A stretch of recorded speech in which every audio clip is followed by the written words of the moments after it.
Hello, everyone, and welcome to METOS 2010. And if this were an actual room, it would be standing room only. My name is Jason Panucci, and I'm the Soundtree Eastern Accounts Manager for Soundtree. The title of this session is Interactive Whiteboards in the Elementary Music Classroom, and we are very lucky to have Amy Burns presenting it for us today. Amy holds a Bachelor of Music in both Education and Performance from Ithaca College and a Master of Science in Music Education from Central Connecticut State University. She also holds Time Level 1 and 2 certification, as well as ORF Level 1 certification and Godai Level 1 certification.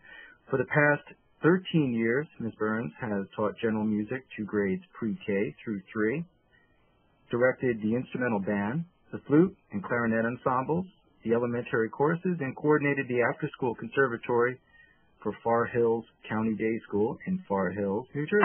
Country, they'll get on me if you make that mistake. No problem, sorry. She has presented workshops on integrating music technology into the elementary music classroom for numerous district, state, and national conferences. She has contributed lesson plans to Soundtree's Educator Corner and has written articles for the Time website, the Time newsletter, Soundtree Resource News, MENC General Music Today, NJMEA Tempo, and the Music Education Technology magazine. She is the lead author and editor of the book of Technology Enhanced Lesson Plans titled Technology Integration in the Elementary Music Classroom, published by Hal Leonard, and a contributing author to Soundtree's Elementary Keyboard Curriculum Series. In 2005, Ms. Burns was awarded the first ever Time Teacher of the Year Award in recognition of her outstanding achievements in integrating music technology into the elementary classroom. In 2008, she was elected as President-elect of Time and will begin her presidential term in the fall of 2010. Before we get started, I'd like to tell you a little bit about Soundtree. For those of you who are not familiar with Soundtree, we specialize in turnkey learning systems for music educators. We are your one-stop resource for purchasing technology for your music classroom, whether it's one piece of software, a microphone, or a state-of-the-art music technology lab or digital recording studio. In addition to events like today, we provide free webinars, monthly email newsletters, lesson plans, articles, and more. I urge you to check us out at soundtree.com and become a friend on Facebook and sign up for our email newsletter. We are teacher-focused, and one of the core missions is to help music educators integrate technology into their curricula with lifetime free technical support and free online professional development opportunities like today. 3 things to remember. All of your phone lines are muted. If you have a question, please save it to the end of the presentation and click on the Raise Your Hand icon at the bottom of the participant window. You are registered for this session only during this hour. Unfortunately, we cannot permit you to join another session during this time period.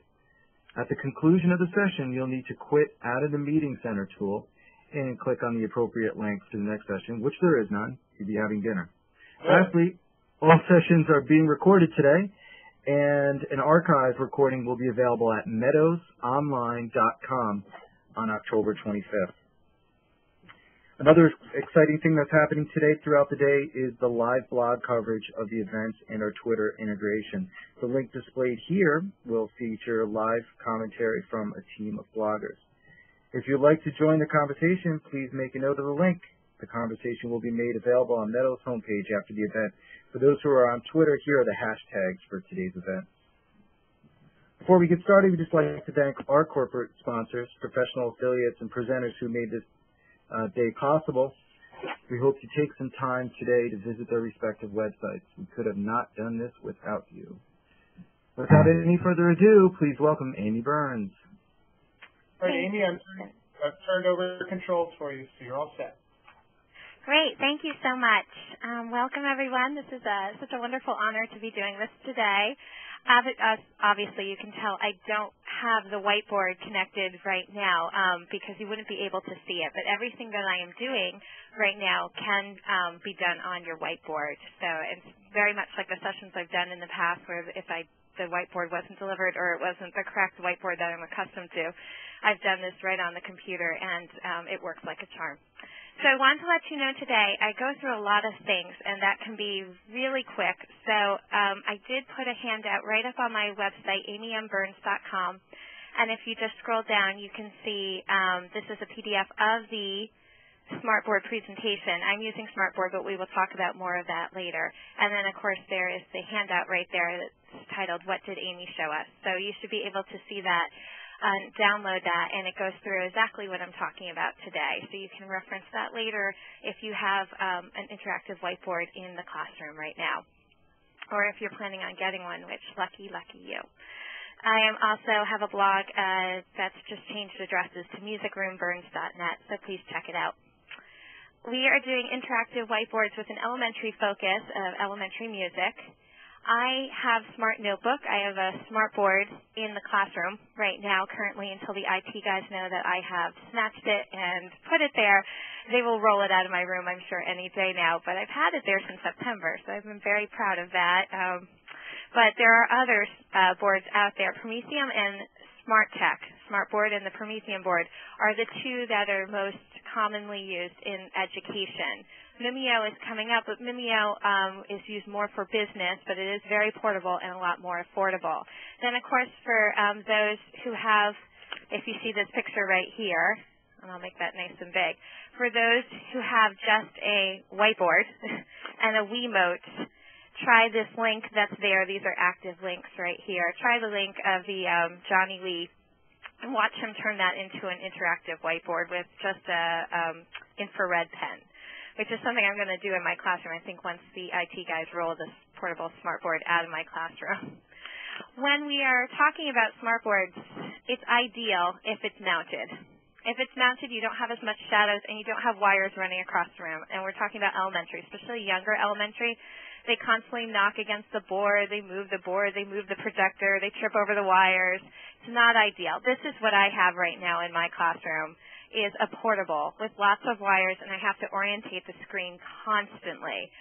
If you have one or you're going to get one, try to get it mounted with the projector in the ceiling and this mounted on the wall, and have it not be portable. Portable is very, very frustrating when you're trying to teach a lesson, but it's doable. Believe me, it's very doable. It's just a lot more frustrating to be portable. Try to get it mounted.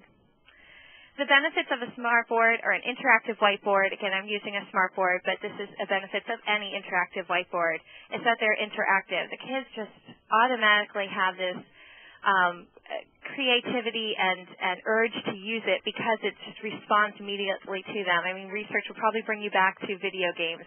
Video games constantly give them affirmation of what they're doing. And this interactive whiteboard does that too. So the kids love it when they see it rolled in my room or they think they're going to be using it that day. It replaces all those charts and easels that you've been using for years. No more masking tape trying to put them up around the classroom.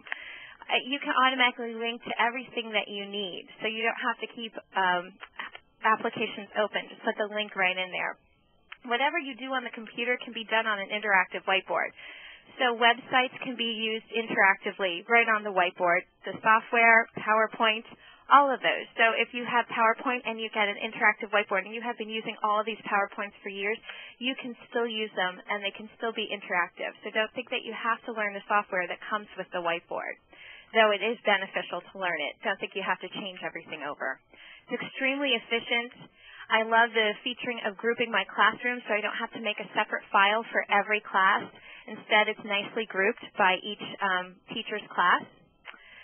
The notebook software, I'm going to show you a lot of things that you might not even thought of that you could do with this notebook software that comes with Smartboard, or some of the software that comes with the other interactive whiteboards, but I'm going to specifically use Smart Notebook today. There's a lot of items in the gallery and pictures that you can use so you don't have to search the internet.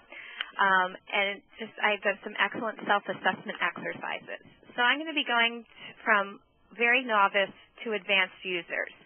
So if you are any of those, I hope you'll stay for the entire thing to see where you can learn a new trick or a new tip. So the first thing, I would show you how to orient the screen if you are on a portable, but I can't do that unless the Smartboard's connected. But orient means that you would have to click the two buttons if you're using a Smartboard, the two buttons on the Smartboard, and then it will come up with about it can come up with at least 4 points that you have to click on to make sure that the smartboard is interacting with the computer. Or it can go up to 20 points. Sometimes I like to really fine-tune, especially when I'm portable, and bring it up to 20 points. And my handout tells you how to find that and change that if you would like to change that. Looking at the controls on the top of the screen, the smartboard, anytime you just pick up the pen, you can use the pen, which is there's 4 pens right there, or you can use your finger and you can just start drawing on it. One of the things I love about it is my handwriting is terrible. So I can just go over here and ask it to recognize that and turn it into a normal, any sort of normal font. And then I can make that big and as little as I like just by clicking and dragging the side of the screen. Very, very helpful, especially if you have handwriting like mine where the kids are like, what is that? Or you start writing cursive and you realize there's first graders behind you. So this helps you greatly, and that's just standard to go and look for that. The Magic Pen is wonderful. I saw my Spanish teacher do a lesson with this. The Magic Pen, there you go, will disappear after 10 seconds. So what the students have to do is name that and clap it before it disappears. It's 10 seconds. You can't change that. But I saw the Spanish teacher do this with a flower, and they had to name it in its Spanish and English words before it disappeared. It's such a great little exercise, so simple. So the Magic Pen is wonderful and disappears within 10 seconds. The Creative Pens, I love using the Creative Pens, especially when I'm just trying to make different types of things. But these are great notes, these smiley faces. Love those. And, of course, you can just go and I would take, like, one of these notes, can move anything around. See if I can just find one. There we go. And make it very big or small, depending on my staff. The eraser. So you have someone who has really made a mess of your board. The eraser will come around. You just pick it up, and you can just erase things. And if you need to erase a big amount of things, you circle it and then press it in the middle, and it all goes away. I know there's oohs and ahs there. I know you're all muted, but I know there were some oohs and ahs there. But anytime I do that, someone will always tell me, this is worth the workshop. I had no idea. That little eraser trick is awesome. And where did I learn it from? The math teacher. Lines. Lines are great, especially when I need to make a staff really quickly, and the lines are straight, which I can't draw. I cannot draw straight. So I really can't fail here. I can only draw straight lines. Yes, my staff is a little cone-like, but that's okay. Lines are wonderful to use for that, and of course you can make very different variations of lines. Shapes are great. You need to make a circle note, you can. By clicking this arrow tool here, you can move it around, get it on a line, get it on a space. Shapes have a whole variety of shapes that you can work with and use. This is actually your shape tool, so you can try to make one. See, I'm not good with the shape tool because I'm trying to make a square. There we go. But the shape tool is very nice. You can fill in some of these shapes also. So, for example, if I want to fill this in dark blue, fill this one in green, and you can do that very easily. Don't forget about text. You can write text using many different fonts and just typing it in.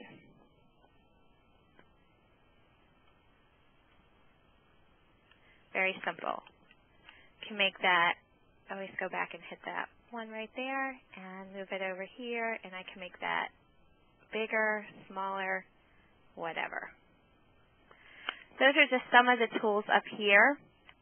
Over here, you can go up to full screen because I always have the student who is reading the side here and watching the slides come up and knows the answer is on the next slide. So sometimes full screen, I know a lot of teachers just always use full screen because it's just better to see in the classroom. But it also gets that one little child who's eyeing everything that's coming up. You can split the screen too, which is very nice and helpful.